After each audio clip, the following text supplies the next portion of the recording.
Subscribe करें super TV channel को और बेल आइकन को प्रेस करें लेटेस्ट वीडियोस और इन्फॉर्मेशन के लिए। अस्सलाम वालेकुम मेरे भाइयों दोस्तों साਰਿਆਂ ਨੂੰ उम्मीद है खैरियत से होंगे।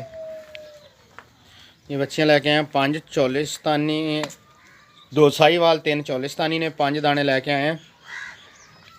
पिछू कैसियां प्यारियां, 1.25 साल इन्हां दी उम्र है, 1.25 साल।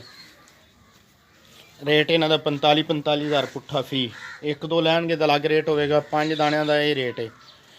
देखो कैसे खूबसूरत दाने, धुन झालर हर चीज़ चेक करके लै सकते हैं मेरे भरा।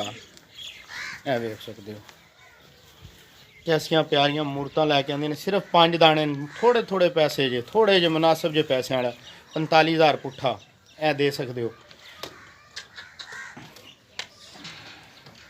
सस्ता पैकेज लिया, सिर्फ सस्ता पैकेज। एक गाय का मुल है 5 वैड़ियां का। साल बाद इंशाअल्लाह, साल 1.5 साल बाद सूइयां ही आउणगियां। एक गाय का मुल है सिर्फ। ए वेख सकते हो, ए साहीवाल है, ए चोलिस्तानी ने 3।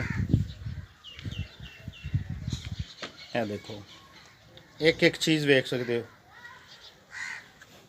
कलर वेखो, लंबाई वेखो, बेल हर चीज़ वालों खूबसूरत होणगियां। सस्ता जिहा पैकेज लिया अज भरावां लई।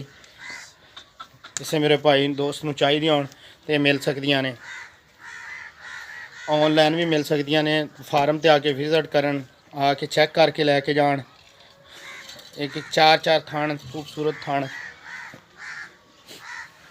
घोनियां मोडियां सिंगां दियां ने। ए चेक कर, कोई भी घोनी सारियां 5 दी 5 घोनियां रहणगियां, सिंग भी निकाल कड्ढणगियां। ते नंबर फीस भाई और इरफान का चलता होना है। किसी मेरे भाई नूं चाहिदियां होण, ऑनलाइन मंगाणियां होण, वो भी आल पाकिस्तान च अपनी डिलीवरी है।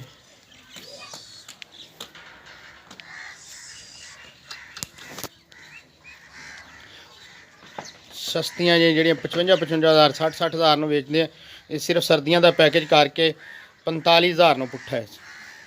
सस्ता पैकेज लैके आए भरावां वास्ते।